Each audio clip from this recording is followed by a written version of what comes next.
ফিলিস্তিনের গাজা ও রাফা ইসরায়েল কর্তৃক গণহত্যার প্রতিবাদে ঢাকা বিশ্ববিদ্যালয়ের রাজু ভাস্কর্যের পাদদেশে ছাত্রদলের পূর্ব নির্ধারিত বিক্ষোভ সমাবেশ অনুষ্ঠিত হয়েছে।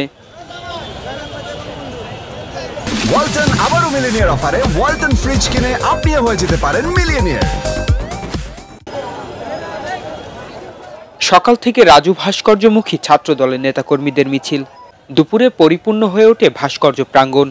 এই বিক্ষোভ সমাবেশে প্রধান অতিথি হিসেবে উপস্থিত ছিলেন বিএনপির স্থায়ী কমিটির সদস্য সালাউদ্দিন আহমেদ এবং বিশেষ অতিথি হিসেবে উপস্থিত ছিলেন জাতীয় নির্বাহী কমিটির ছাত্র বিষয়ক সম্পাদক রফিকুল ইসলাম বকুল।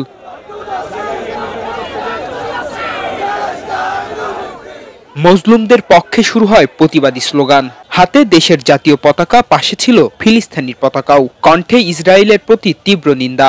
তাদের চাওয়া দ্রুত বন্ধ হোক বর্বরোচিত গণহত্যা। 50 থেকে 60 হাজারেরও বেশি ফিলিস্তিনবাসী নারী শিশু সহ যারা হত্যাযজ্ঞের শিকার হয়েছে, প্রকৃতপক্ষে সেই পরিসংখ্যান আরো অনেক বেশি। যারা অপুষ্টিতে ভুগে যে সমস্ত শিশুরা মৃত্যুর মুখোমুখি হচ্ছে, তাদেরকে হত্যাকাণ্ডের শিকার হিসেবে গণ্য করতে হবে। যে সমস্ত বৃদ্ধরা খাদ্যের অভাবে, বিভিন্ন চিকিৎসার অভাবে যারা মৃত্যুবরণ করছে, তারাও এই গণহত্যার শিকার। সেই হিসাবে লক্ষ লক্ষ ফিলিস্তিনি ভাই বোনেরা এই বর্বর আগ্রাসন এবং গণহত্যার শিকার হয়েছে। সারা পৃথিবীতে আজকে কণ্ঠ উচ্চারিত হচ্ছে ইসরায়েলের বিরুদ্ধে এবং ইঙ্গো মার্কিন ষড়যন্ত্রের বিরুদ্ধে, যে ইসরায়েলিকে যারা মদত দিচ্ছে তাদেরকে সমস্ত মদত বন্ধ করতে হবে এবং ইসরায়েলের সমস্ত পণ্য আমরা বর্জন করব। তার মানে এই না যে আমরা কোনো ব্যবসায়িক প্রতিষ্ঠানে হামলা করব। সারা বাংলাদেশের মানুষ এই নৃশংস হত্যাকাণ্ডে আজ ঐক্যবদ্ধ হয়েছে। আমরা এই সমাবেশ থেকে বলতে চাই, যেখানে ইসরায়েলি পণ্য থাকবে সেখানেই আমরা বয়কট করবো। বন্ধুরা আমাদের ক্ষুদ্র পরিষদ থেকে এই অবস্থান থেকে এই বয়কট ছাড়া আমাদের কি বা করা আছে? বন্ধুরা সংগ্রামী বন্ধুরা, আমরা সমস্ত মুসলমান আজ এক হয়েছি। আমাদের ভাইদেরকে যেভাবে হত্যা করা হচ্ছে, আমরা সমস্ত মুসলিম বিশ্ব ঐক্যবদ্ধ হোক। অতি ঐক্যবদ্ধ হয় আমরা জানি মুসলমানদের সামনে কোন শক্তি নাই দাঁড়াতে পারবে এবং আমরা সকল শক্তি নিয়ে এই ইহুদিকে আমরা পরাজিত করতে সক্ষম হব ইনশাআল্লাহ। বন্ধুরা এ সময় ছাত্রদলের কেন্দ্রীয় নেতারা সকলকে ঐক্যবদ্ধভাবে গাজার পক্ষে থাকার আহ্বান জানান। নারী ও শিশুদের অন্যায়ভাবে হত্যাকে স্পষ্ট মানবাধিকার লঙ্ঘন বলেও উল্লেখ করেন তারা। বিশ্বের ইতিহাসে বিরল এ ধরনের গণহত্যা অতীতে ইতিহাসে খুঁজে পাওয়া যায় না। সে ধরনের একটি বিশ্বে আমরা বসবাস করছি।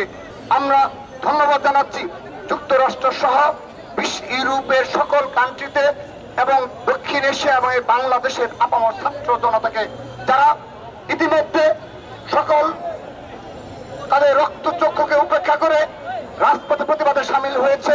তাদেরকে ছাত্রদলের পক্ষ থেকে ধন্যবাদ জানাচ্ছি। দেশনেত্রী বেগম খালেদা জিয়া ফিলিস্তিনি নাগরিকদের প্রতি সমর্থন জ্ঞাপন করেছেন এবং আমাদের দলের ভারপ্রাপ্ত চেয়ারম্যান জনাব তারেক রহমান কিছুদিন আগেও টুইটারে সামাজিক যোগাযোগ মাধ্যমে পশ্চিমা বিশ্ব সহ জাতিসংঘ এবং পশ্চিমা বিশ্বের বড় বড় রাষ্ট্র প্রধানদের প্রতি ফিলিস্তিনি নাগরিকদের প্রতি বাংলাদেশ এবং বাংলাদেশ জাতীয়তাবাদী দলের যে সমর্থন সেটি পুনর্ব্যক্ত করেছেন।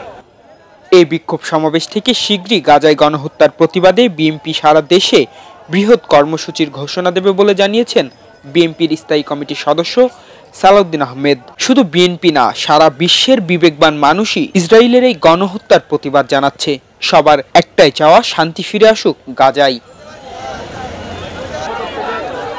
পার্থ সাহা, খবরের কাগজ, ঢাকা। খবরের কাগজ, নিখাদ, নির্ভীক, নিরপেক্ষ।